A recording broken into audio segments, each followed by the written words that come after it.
Okay, so the Wonder Woman movie has been out for a while. It's probably a little bit too late to do this, but I don't care, okay? Wonder Woman doesn't stop being important to me just because the movie's been out for a while. So this movie seemed to make a lot of women cry, myself included. I cried a lot.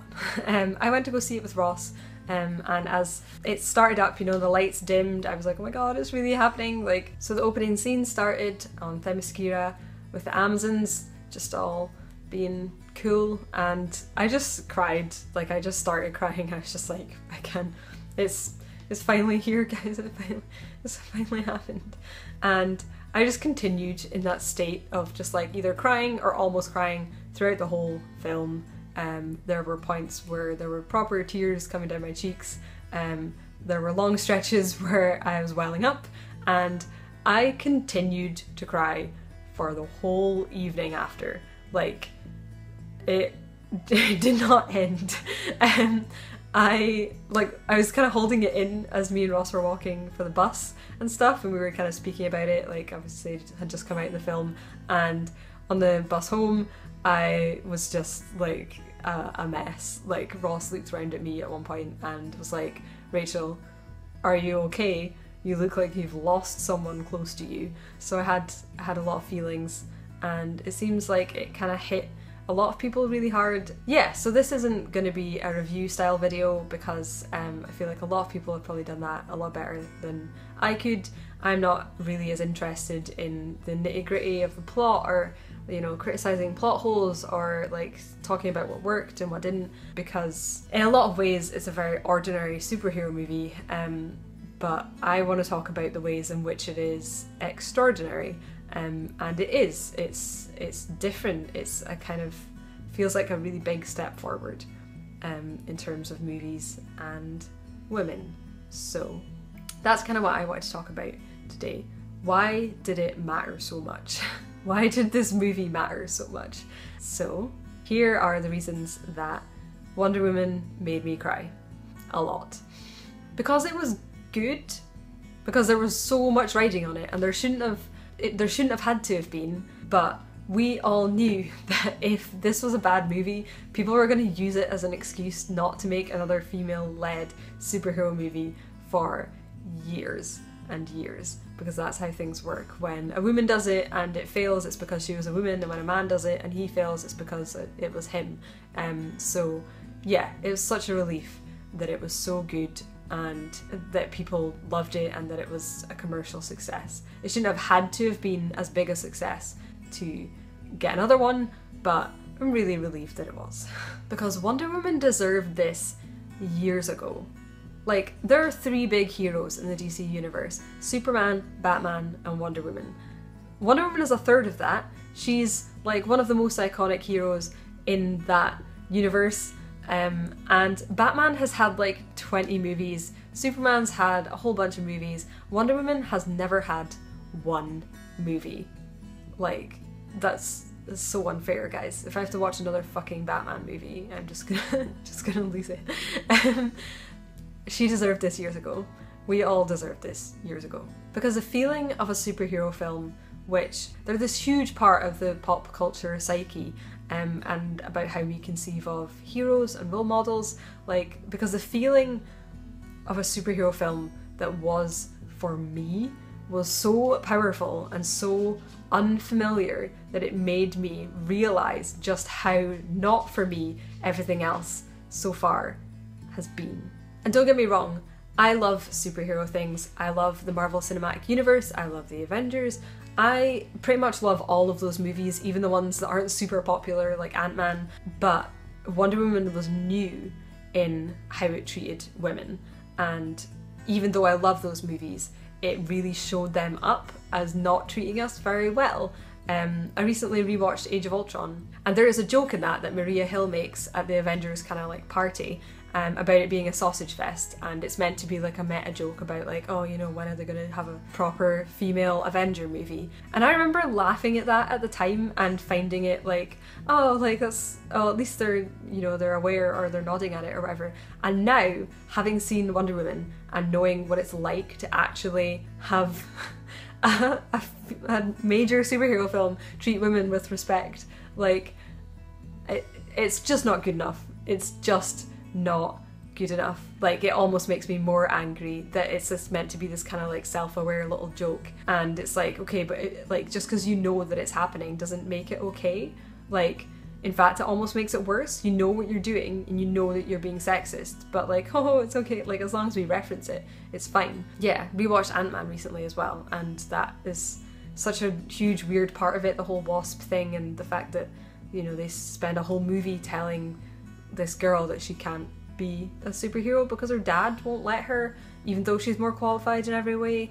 Yeah, it showed us what we'd been missing in a lot of ways. And I get tired of this talk too. Like, I get tired of saying, oh, you know, it wasn't great to women, like, about fucking everything, to the point where I don't even level those criticisms for like a lot of subtle things anymore, because I'm fucking tired of it. But Wonder Woman the movie made me realise just how bad we had it until this. Because in some instances, the fact of a female superhero shows just how much of superhero-dom is about male concepts of power. Like, a lot of the super common tropes about superhero stories like have like a weird dynamic to them when you put a woman in that position. Like, I always think about how superheroes are always like catching people falling off things, saving people and carrying them to safety. The standard superhero carry is that kind of like, you know, when they hold them like this and the person's like there and it's like a kind of like a baby. And stories about female superheroes like always have to get some like weird way around this. Like, they hold them like over the shoulder instead. Like, I don't know, because it always seems weird when you flip that, because like the dynamic of like a woman carrying a man like that, like a baby, is like somehow weird and emasculating in some way.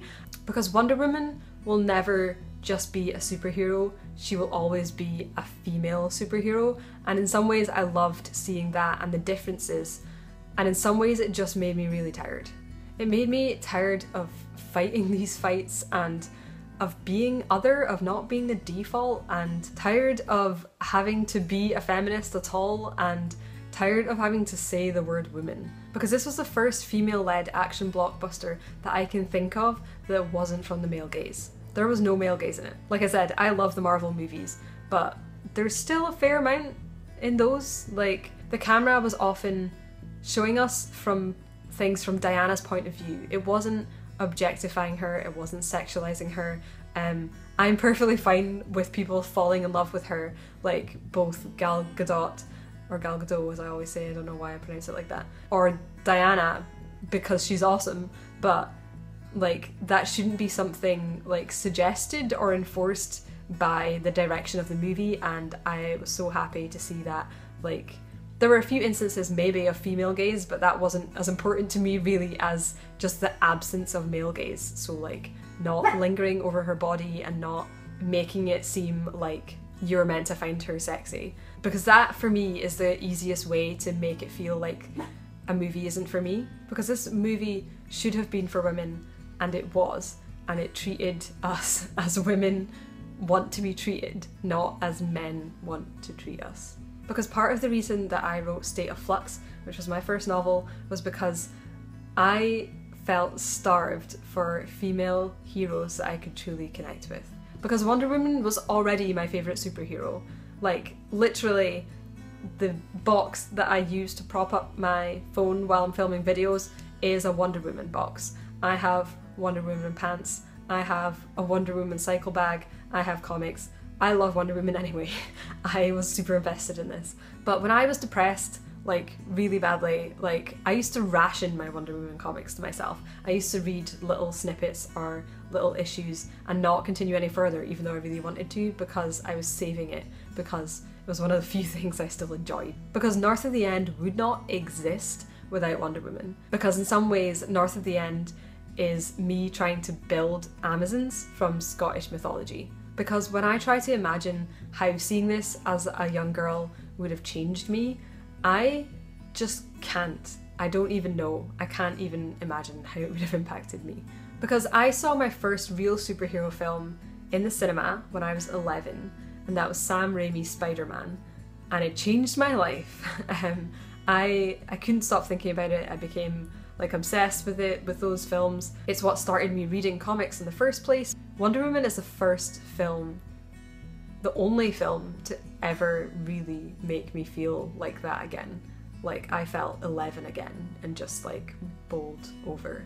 Because a generation of girls will grow up with a superhero who they can unequivocally love, who isn't seen through the male gaze, who isn't for men, who isn't for boys, who is for them.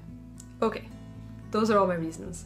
I've spoken to a lot of guys who have been like, yeah, it was alright, like, or yeah, it was a good superhero movie, and on a technical level it is. And I think that's, like, I mean, I know there are guys who absolutely loved it and thought it was great as well, but I feel like that's the overwhelming trend for me, like, is that guys are like, yeah, it's good, and women are like, I cried all the way through it, and I've never felt anything like this before, and this felt new and important. Yeah, so I just kind of wanted to make a video kind of talking about those feelings and where they come from and why this felt like such a big deal, even though, like I'm saying, on a technical level, it's not a technical masterpiece. Like it's a good movie, but it doesn't break any kind of like molds in terms of story structure or anything, or superhero movies. Like it's in many ways like an ordinary superhero movie, but the fact that it is so for women is kind of groundbreaking.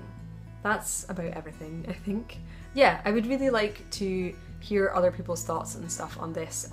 The first results when you search the Wonder Woman movie on YouTube are all kind of like, it's either like super big brand reviews or like promo videos, and there's quite a lot of like anti-feminist stuff up there, and I would really like to hear more really great analysis and talk about the impact and like things from voices to whom this movie really mattered. I would be really interested in that. I really liked MOVIEBOB'S videos on it. I mean, all his videos are great, but obviously the Wonder Woman ones were particularly of interest to me. So if anyone has anything similar that you've seen, which is really interesting analysis or just really interesting chat about the movie, then please link us in the comments below, because I'd like to see that, continue the conversation. I tend to get a little bit stuck in my own little bubble. Obviously the kinds of people that I follow online, and on Twitter especially is where I saw most of the things, tend to be people like me, so they're like nerdy girls or people who are into comics and stuff, and from that I got the overwhelming impression that it had been this, I mean it was a huge success, but like that a lot of people had similar reactions to me where they found it really powerful and moving and cried a lot. But then I've also met a lot of people in real life who have been like, oh, I didn't know it was such a big thing, or oh, I didn't know it was meant to be good, or whatever. So I've been trying to convince people who wouldn't necessarily maybe go and see it otherwise to be like, no, this is big, you should go and see it. Why did it make you cry if you did? As always, I'm Rachael Stephen, novelist, YouTuber, Woodland Hellbitch. And if you like this video and you're not already subscribed, then you should probably do that, because it might be beneficial for both of us. If you are as obsessed with female heroes as I am, my novel State of Flux is out everywhere, Amazon, elsewhere, anywhere you can think of, and it's very much about that. There are lots of interesting female characters in there if you're interested, so maybe check it out. I will speak to you soon. Bye! Let's try this for the third time. I'm in the third. This is meant to be quite a heartfelt video, but like it's hard when I have to do it 3 times to just have those same emotions. And the standard Hooper hero